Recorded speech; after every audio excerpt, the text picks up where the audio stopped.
আসসালামু আলাইকুম। জীবনের প্রথম আলু চাষ করেছি। আলহামদুলিল্লাহ সেই আলুতে বাম্পার ফলন হয়েছে।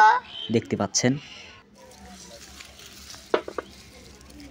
যেহেতু প্রথমবার আলু চাষ করেছি, ভেবেছিলাম খুব একটা ভালো হবে না আলু, কিন্তু দেখলাম যে না, ভালোই হয়েছে। তাই একটা আলু গাছ টেনে তুললাম। টেনে তোলার পর একটু গুনে নিলাম যে দেখি কয়টা আলু ধরেছে। দেখতেছি 1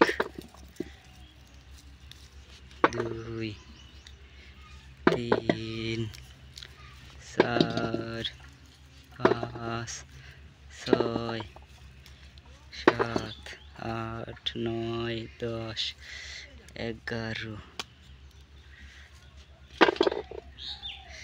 12 13 14 15 16 17 18 19 20 21 22 23 24 25টার মতো ছোট বড়।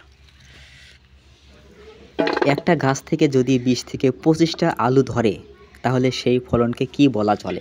অবশ্যই বাম্পার ফলন। সেই আলুগুলো বাড়িতে নিয়ে আসলাম। নিয়ে আসার পর দুইটা ভাগ করেছি, একটা ছোট আলু আর একটা বড় আলু।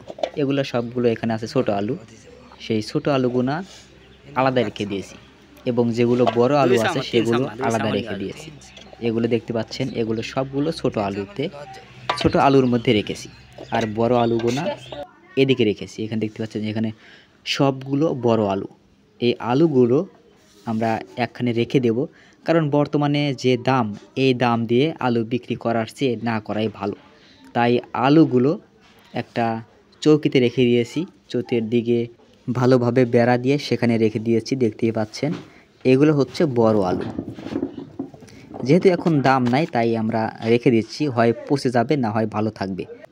আমি প্রায় 4 কেজি আলু রোপণ করেছিলাম। বাজার থেকে 4 কেজি আলুর বীজ কিনে নিয়ে এসে রোপণ করেছি, এবং এখন যে উৎপাদন হয়েছে, বাম্পার ফলন হয়েছে, সেই ফলনে দেখতে পাচ্ছি 4 কেজি বীজ থেকে যে আলু হয়েছে, সেই আলুর ওজন হচ্ছে প্রায় 3 মণের মতো। অর্থাৎ 4 কেজি বীজের থেকে আমি আলু পেয়েছি প্রায় 3 মণ। এটা অবশ্যই কিন্তু একটা ভালো ফলন হয়েছে বলাই চলে। তবে এখন যে পরিমাণ দাম, তাতে এখন যদি আমি বিক্রি করি, তাতেও কিন্তু লস হয়ে যাবে। কারণ এখন প্রতি কেজি আলু হচ্ছে প্রায় 8 থেকে 10 টাকা কেজি। তাই এই 8 থেকে 10 টাকা কেজি আলু বিক্রি না করে আমি রেখে দিচ্ছি। হয় পচে যাবে, না হয় ভালো থাকবে। যদি ভালো থাকে তাহলে তো পরবর্তীতে বেশি দামে বিক্রি করা যাবে। আর যদি নষ্ট হয়ে যায়, যাক, কোনো সমস্যা নাই। কিন্তু কম দামে আলু বিক্রি করব না।